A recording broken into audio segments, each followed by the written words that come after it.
You're watching Behind the Headlines. I'm Pacchia. My guest today is John Thies, president of the Illinois State Bar Association, and his organization just put out a really interesting report focusing on the impact of law school debt on the delivery of legal services. Certainly a timely topic. John joins us now via Skype. Welcome, sir. Good to be with you, Lee. So we have 53 pages looking at everything that's involved in the complicated nexus between how much debt law school grads carry with them into their careers and how they enter and perform in the profession. What are some of the bright line takeaways from this project? Well, first of all, this was something that is very important to our members and I think to lawyers everywhere, and that is the impact of law student debt and this crisis that we're in on the long-term ability of our profession to meet legal needs. So as I started my year as president of the Illinois State Bar Association about a year ago, I created a special committee that would work on this question, do background or get background information through a series of hearings, and then develop the report that was just approved by our assembly at our annual meeting last week. So as a matter of fact, I have just finished my term as ISBA president. I'm now the immediate past president.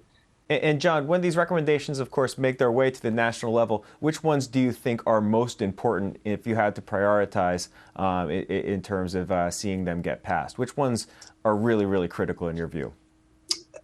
Well, for me, it starts with the cost of training lawyers. What our special committee found was that you have the excessive cost that's making it prohibitive for people to graduate from law school and then go out and meet legal needs. And that they said that was compounded by the fact that in too many cases, the law students that are graduating are not adequately prepared. Mm-hmm. So, what I would say is that we've got to first start with the cost. In other words, what can we be doing at the law school level to lower the cost of training lawyers? And there are a number of recommendations that relate to that. For example, having more adjunct faculty at institutions actually kills two birds with the same stone. Adjunct faculty tend to be less expensive, and they also often have more practical skills, and they're more capable of providing practical skills training, something that the report goes into. So that's something that has the potential to lower the cost. The recommendations for bar associations include that the bar association should be working on apprenticeship programs where the bars are uniquely qualified to work with the law schools to create a nexus between law firms and the law schools that can speak to this question of practical skills training and do it in a more inexpensive way. Right. No, I thought that was one of the more interesting parts of the report where you spoke about the need for law students, particularly in their third year, to get into these so-called apprenticeship programs. How exactly would they work?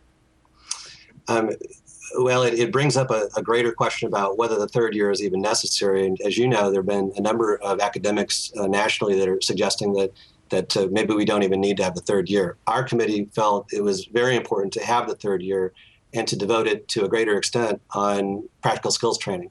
And so because we believe that there still is a great need for the delivery of legal service at every level, but certainly in the middle or lower income level, we've got to get more lawyers that are out in a position to meet those legal needs. So to the extent that we're able to put graduating lawyers, and even in the third year, put those people before they graduate in settings where they are better positioned to work with lawyers on a day-to-day basis, hone their skills, and maybe even be positioned to take over those practices later. Yeah. No, I got the point that it's all about getting them practical skills. My question is how this time is going to be paid for. Are students going to be compensated by the organization under which they're working? Are they still going to have to pay full rates of tuition?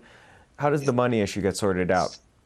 Well, one of the ideas that we have is that there should be more flexibility on a third-year law student to go out and actually be paid for what they do in the law firm environment and get credit for that work, which historically has not been true. If you wanted to get practical skills training in your third year by way of some sort of an externship, often you were not permitted to be paid. Right. That's under current ABA rules, correct? Yeah, what we're hoping is that will be relaxed so that we create more opportunities for people to be in a practice setting where they can get paid, which will help them in taking less pressure off of them in terms of the amount that they have to borrow to go to law school. No, that would be a really dramatic shift in policy at the ABA level. What do you think the likelihood is that that will come to bear? For me, it starts with developing a model that will work. And the model that we presently have is not working, and for the foreseeable future, it's not going to get any better. We simply have got to find a less expensive model for training lawyers. So if you get people to buy into that idea, and that frankly is something that has been accepted more and more over the last several years. I think our report would not have been as well received by even the Illinois State Bar Association a couple of years ago. Now it was unanimously accepted by our assembly. And that's because people are recognizing more and more that the current system is broken and it's got to get fixed. I don't pretend to be an expert in revising curriculum, for example, or even the structure of how we run our law schools. What I can say, as the immediate past president of one of the largest state bar associations in the country, is that there is a crisis in our ability to meet legal needs.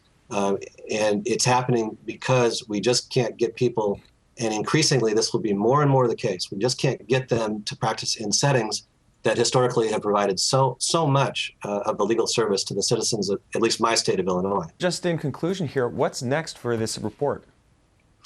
And it's gotten a lot of very interesting play nationally. There have been literally hundreds of blog posts about what we've done. And I know I've heard from people on the ABA task force that they've received it and that they're considering it. And so I'm very optimistic that at the national level, the ABA level, that it'll be helpful to them in formulating their own proposals. You know, there are things that can be done in the meantime, irrespective of what the task force does. For example, the bar associations can work on one of the recommendations that's in our report, which is creating clearinghouses that will place retiring lawyers with new lawyers to facilitate the transition of practices. There are certainly things that the law schools can do. For example, I know of at least one law school that is using this report to work with their faculty to identify things that they can be doing better. I've heard from faculty all over the country that are looking at this as a real, one of the tools that they should be considering to try to make it a better system. Yeah, I thought it was particularly interesting how you talked about the idea of putting together young lawyers and older lawyers who want to sell their practices, how it would be uniquely beneficial in the context of attorneys who have rural practices that they no longer want to continue working on. I thought it was a neat idea. We've got to think outside the box. I mean, there is some great work that's being done. I'm sure you've heard of the South Dakota plan right now that is bringing together taxing bodies and the State Bar Association and the legislature and economic development folks to try to encourage people to go into rural areas that are underserved. That's the sort of thing that we should be trying harder to do. There's not one thing that's going to make this better, but I think that there are multiple things that if we can all work together on, will eventually solve this problem. All right. Outgoing ISBA President John Thies, thank you for your time today. Really interesting report. You can get it on the ISBA website. I recommend you go check it out. John, thanks for your time today. Thanks, Lee.